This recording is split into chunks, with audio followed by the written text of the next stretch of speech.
Hello everyone, আমি শর্মিষ্ঠা। তোমাদের সকলকে জানাই অনেক স্বাগত আমার ইউটিউব চ্যানেল শর্মিষ্ঠাস ডেইলি ব্লগে। আবারও হাজির হলাম তোমাদের সকলের সাথে শেয়ার করতে আর একটা মিনি ব্লগ। আজ ছিল লোকনাথ পুজো। ছোটবেলা থেকেই বাড়িতে দেখতাম লোকনাথ পুজো আমাদের বাড়িতে প্রত্যেক বছরই হতো।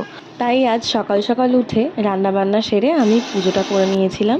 আর যেহেতু আজ লোকনাথ বাবার পুজো ছিল, সেই জন্যে খুব অল্পের মধ্যেই আমি নিরামিষ রান্নাবান্নাই করেছিলাম। আর আজকে আমাদের নিরামিষই খাওয়া দাওয়া হয়েছে। ছোটবেলা থেকেই আমি ভীষণভাবে লোকনাথ বাবার ভক্ত।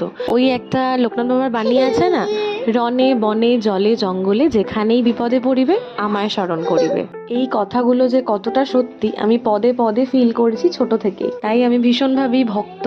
ইচ্ছে তো ছিল একটু ভোগ রান্না করে ঠাকুরকে দেওয়ার, তবে সেটা আর হয়ে ওঠেনি, কারণ গত বেশ কয়েকদিন ধরেই তাতানের শরীরটা একটু খারাপ। ওর যেহেতু দাঁত উঠছে, সেই জন্য একটু পটি, তারপর জ্বর, এগুলো লেগেই আছে। আর এখনো ভীষণ উইক, ভীষণ ঘ্যান ঘ্যান করছিল, সেই জন্য আর অত কিছু করে ওঠা হয়নি। তবে আমি চেষ্টা করেছি আমার মতো করে ভক্তি ভরে পুজো দেওয়ার।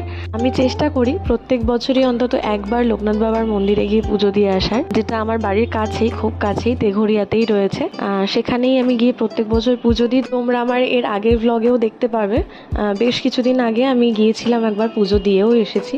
মন্দিরটা বেশ ঝুটঝামেলাহীন আর ভীষণ শান্ত। আমার তো ভীষণ ভালো লাগে। তোমরাও কারা কারা গেছো অবশ্যই কিন্তু কমেন্টে জানিও। তো যাই হোক, এইভাবেই কাটতো আমার পুরো দিনটা। তোমাদের আজকের এই মিনি ব্লগটা দেখতে কেমন লাগলো অবশ্যই কিন্তু কমেন্টে জানাতে ভুলো না। ভালো লাগলে অবশ্যই একটু লাইক, শেয়ার, কমেন্ট করো।